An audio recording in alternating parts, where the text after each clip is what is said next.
Nagbabaril sa sarili nitong ukayan ang 27 anyos na lalaki sa Coronadal City. Rido o away sa mga angkan ang hinihinalang motibo sa pamamaslang. Nasa frontline ng balitang yan, si Mobile Journal, Kayla Makantan. Nabahiran ng dugo ang isang ukayan sa Coronadal City at nagmula pa ito sa mismong may-ari ng tindahan.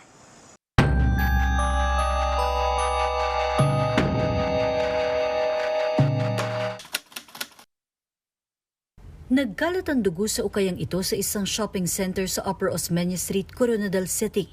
Gabi ng November 23, nang paulanan ng bala ang tindahan.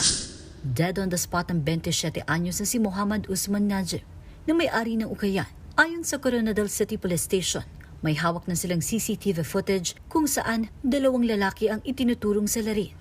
Meron po tayong mga person of interest kasi itong victim po natin ay attempt po sa kanya nung May. So nung kinandakan po namin ng investigation, doon niya po lumabas yung isang motibo na Rido po ang posibleng dahilan ng kanyang pagkamatay.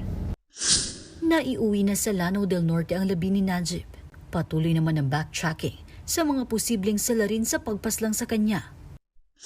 Nagpapatuloy pa sa ilang bahagi ng bansa ang rido o hindi pagkakaunawaan ng mga angkan na kapag hindi naayos ay nauuwi sa karahasan. Kaya nasa kamay ng mga otoridad ang pagresolba sa mga kasong ito para mapanagot ang mga responsable sa krimen.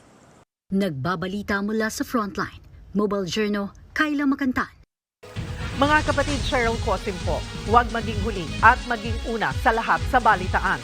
Para sa tuloy-tuloy na talakayang sa Frontline, mag-follow at mag-subscribe sa social media pages ng News 5.